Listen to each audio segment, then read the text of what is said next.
Hi friends, இன்னைக்கு நம்ம வந்து ஒரு மெகா ஈவென்ட் ஸ்போர்ட்ஸ்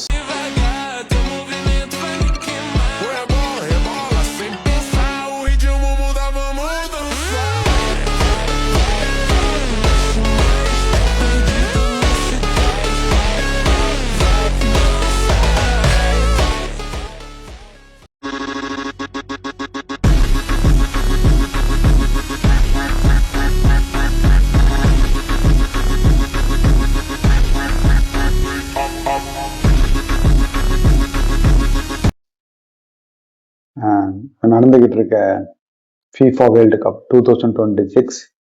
இது 3 நாடு சேர்ந்து நடத்துறாங்க. America, Canada, Mexico. உங்களுக்கு எல்லாம் தெரியும். இதோட வரலாறு உங்களுக்கு தெரியுமா? தெரிஞ்சுக்குன்னா வாங்க 2000 ஆண்டுகளுக்கு முன்னாடி போகலாம்.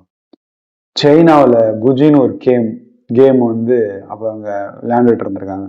அதுவும் சேம் சாயல் தான் இந்த ஃபுட்பால். ஆக்சுவலி இந்த ஃபுட்பால் வந்து ஆரிஜின் பார்த்தீங்கன்னா சைனான்னு சொன்னா கூட 1863 இங்கிலாந்துல தான் இந்த கேமை கொஞ்சம் நவீனமாக்குறாங்க. அதாவது ஒரு அது நவீன உலகத்துக்கு ஏற்ற மாதிரி ஒரு எவால்யூஷன் பண்ணி அந்த கேம் வந்து ஃபுட்பாலை மாத்துறாங்க. 1863 ஸ்டார்ட் ஆன கேம் 1904 தான் ஃபீஃபா ஃபெடரல் சொல்லிட்டு ஒரு அசோசியேஷன் வந்து ஸ்டார்ட் பண்ணி அது சர்வதேச விளையாட்டுகள் எல்லாம் வந்து ஊக்குவிச்சு அவங்க முதல்ல 1930 வேர்ல்டு கப் நடத்துறாங்க. அந்த வேர்ல்டு கப் நடத்தின இடமும் உருகுவேங்கிற ஒரு நாடு. அந்த நடத்தின அந்த ஃபர்ஸ்ட் நாடு தான் அந்த வேர்ல்டு கப்பையும் அடிச்சிச்சு. இதுதான் இதோட வரலாறு. இதுக்கப்புறம் வந்து நடந்ததெல்லாம் உங்களுக்கு தெரியும். இது வரைக்கும் வேர்ல்டு கப் வந்து இது இப்ப நடந்துட்டு இருக்க வேர்ல்டு கப் 23 வேர்ல்டு கப், இப்ப 23 வேர்ல்டு கப் போயிட்டு இருக்கு. இப்ப நமக்கு ஒரு மனசுக்குள்ள ஒரு டவுட் இருக்கலாம். என்னடா எல்லா நாடு குட்டி குட்டி நாடு கூட விளையாடுறாங்களே, மக்கள் கம்மியா இருக்க நாடு கூட இன்னைக்கு வந்து FIFA வேர்ல்டு கப்ல வந்து விளையாண்டுட்டு இருக்காங்க. ஆனா நம்ம இந்தியா 140 கோடி மக்கள் இருக்க நாடு, நம்ம ஏன் விளையாடணும்னு கொஞ்சம் யோசிச்சு பாருங்க. 2050 இந்தியாவுக்கு ஒரு வாய்ப்பு கிடைச்சிச்சு. எப்படி வாய்ப்பு கிடைச்சிச்சுன்னா, இந்தோனேஷியா, பர்மா, பிலிப்பைன்ஸ் இந்த நாடுகள் நம்மளோட போட்டி போடல. அதனால அவங்க வந்து விலகுனால நமக்கு நேரடியாக வந்து தகுதி போட்டோம் குவாலிஃபைல. ஆனால் நம்மளால போய் நேராக பிரேசிலில் விளையாட முடியல.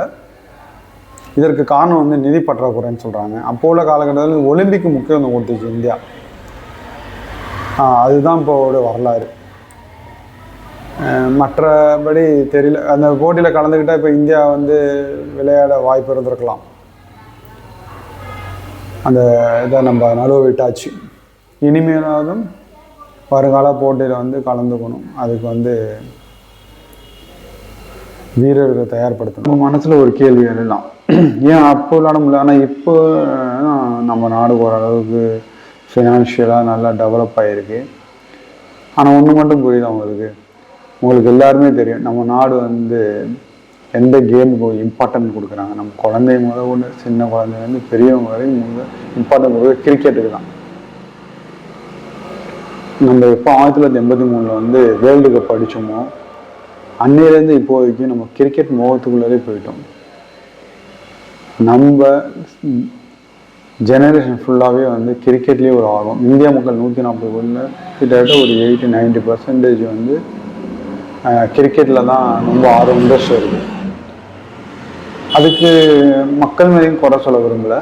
ஏன்னா நம்மளுடைய இந்தியாவுடைய கட்டமைப்பு இன்ஃப்ராஸ்ட்ரக்சர் அந்த அளவுக்கு இல்லை. ஃபுட்பாலுக்கு உகந்த ஸ்டேடியம் இந்தியாவில், அது ஸ்பான்சர் கிடையாது இந்தியாவில். இப்போ இந்தியா வந்து டீம் இருக்குது, இந்தியாவுக்கு டீம் இருக்குது. ஆனால் இருந்தாலும் அவங்களால குவாலிஃபை ஆகல. இந்தியா 107, 109 இடத்துல இப்போ தரவரிசை பட்டியலில் இருக்குது. எதிர்காலத்தில் வந்து இப்போ நம்மளும் இதுமாரி ஃபுட்பாலில் போய் FIFA வேர்ல்டு கப் விளையாடணும், பார்ட்டிசிபேட் பண்ணணும் நினச்சா நம்மளுடைய கவர்மெண்ட் தான் அதை வந்து முன்னெடுக்கணும். கவர்மெண்ட் என்ன செய்யணும்? நல்ல ஸ்பான்சர் பிடிச்சி கொடுக்கலாம், நல்ல நல்ல ஸ்டேடியங்களை உருவாக்கலாம். ஸ்கூல்லேயே வந்து ஆரம்ப கட்டத்தில் குழந்தைங்களுக்கு ஆர்வம் அந்த ஃபுட்பாலில் கொண்டு வந்து நிறைய பேர் பார்ட்டிசிபேட் பண்ண வைக்கலாம். இப்படி நிறைய பேர் கொண்டு வந்து நல்ல குவாலிட்டியான ஒரு பிளேயர் உருவாங்க. நம்மளால நிறைய ரொனால்டோ, நிறைய மெர்சி, இவரெல்லாம் பிளேயர்லாம் உருவாக்க முடியும். நம்மள்ட்டையும் இருக்காங்க நிறைய பிளேயர்ஸ். நம்ம இந்தியாவில் நிறைய மக்கள் இருக்கனால கண்டிப்பாக நம்ம நிறைய மாணவர்களை வந்து ஊக்குவிச்சு, நல்ல இளைஞர்களை ஊக்குவிச்சு, இதில் பார்ட்டிசிபேட் பண்ண வச்சு அவங்களோட திறமையை வெளிக்கொண்டு வந்து கண்டிப்பாக நம்மளாலையும் அந்த வேர்ல்டு கப்பில் போய் நம்மளும் பார்ட்டிசிபேட் பண்ண முடியும். இதுக்காக நம்மளுடைய கவர்மெண்ட் தான் ஸ்டெப் எடுக்கணும். நம்ம கவர்மெண்ட் ஸ்டெப் எடுத்தால் மட்டும்தான் இதுக்கு வந்து ஒரு ஒரு தீர்வு கிடைக்கும். மக்கள் நீங்களே சொல்லுங்கள், உங்கள்கிட்ட கேட்குறேன்.